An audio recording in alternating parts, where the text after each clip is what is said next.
മന്ത്രിസ്ഥാനം ലഭിക്കാത്തതിന് പിന്നിൽ യുഡിഎഫിലെ ഒരു ഘടകകക്ഷിയുടെ കളിയാണെന്ന് ആരോപിച്ച് മാണി സി കാപ്പൻ എംഎൽഎ.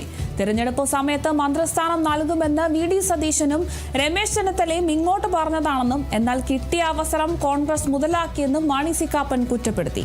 തന്റെ ക്യാബിനറ്റ് പദവിയെ ഒരു പ്രത്യേക ഘടകകക്ഷി എതിർത്തുവെന്നും ആ ഘടകകക്ഷി ആരെന്ന് ഇപ്പോൾ വെളിപ്പെടുത്തുന്നില്ല എന്നും മാണി സി കാപ്പൻ പറഞ്ഞു. അങ്ങനെ ഒരു ഓഫർ ഉണ്ടായിരുന്നു. പക്ഷേ ഇവിടെ പ്രത്യേക സാഹചര്യത്തിൽ ഒരു ഘടകകക്ഷി എതിർത്തു.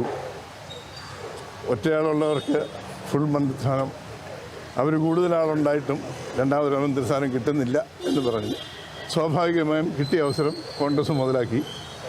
അവർ 11 എന്നുള്ളത് 12 മുഖ്യമന്ത്രി ഉൾപ്പെടെ. ഞാനിതൊന്നും അങ്ങോട്ട് ചോദിച്ചതല്ല. ആദ്യം പറഞ്ഞതും പാലായി വന്ന് പ്രഖ്യാപനം നടത്തിയതാണ്.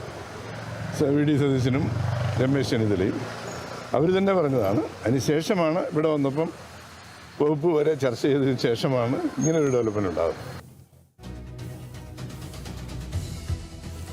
മാണി സി കാപ്പന്റെ പ്രതികരണമാണ് ഇപ്പോൾ കേട്ടത്. മന്ത്രിമാരുടെ കൂട്ടത്തിൽ ആദ്യം മുതൽ തന്നെ കേട്ടുവന്ന ഒരു പേരായിരുന്നു മാണി സി കാപ്പൻ്റേത്. എന്നാൽ മന്ത്രിമാരുടെ കൂട്ടത്തിൽ മാണി സി കാപ്പന്റെ പേരുണ്ടായില്ല.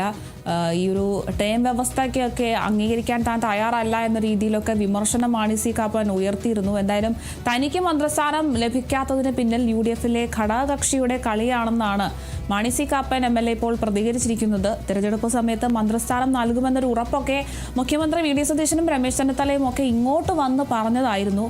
എന്നാൽ കിട്ടിയ അവസരം കോൺഗ്രസ് മുതലാക്കിയെന്ന് ആണ് ഇപ്പോൾ മാണി സി കാപ്പൻ കുറ്റപ്പെടുത്തിയിട്ടുള്ളത്. തന്റെ ക്യാബിനറ്റ് പദവിയെ ഒരു പ്രത്യേക ഘടകകക്ഷി എതിർത്തുവെന്നും ആ ഘടകകക്ഷി ആരാണെന്ന് താൻ ഇപ്പോൾ വെളിപ്പെടുത്തുന്നില്ല എന്നാണ് മാണി സി കാപ്പൻ പ്രതികരിച്ചിട്ടുള്ളത്. എന്തായാലും മാണി സി കാപ്പനെ മന്ത്രിയാക്കാത്തതിന്റെ പിന്നിലുള്ള കാരണം വ്യക്തമാക്കിയിരിക്കുകയാണ് മാണി സി കാപ്പൻ. തിരഞ്ഞെടുപ്പ് സമയത്ത് മന്ത്രിസ്ഥാനം നൽകുമെന്നൊരു ഉറപ്പൊക്കെ വി.ഡി. സതീശൻ നൽകിയിരുന്നു. പക്ഷേ കിട്ടിയ അവസരം കോൺഗ്രസ് മുതലാക്കിയെന്നാണ് മാണി സി കാപ്പൻ കുറ്റപ്പെടുത്തിയിട്ടുള്ളത്. ഇതിനു പിന്നിൽ യുഡിഎഫിലെ ഒരു ഘടകകക്ഷിയുടെ കളിയാണെന്നാണ് മാണി സി കാപ്പന്റെ ആരോപണം.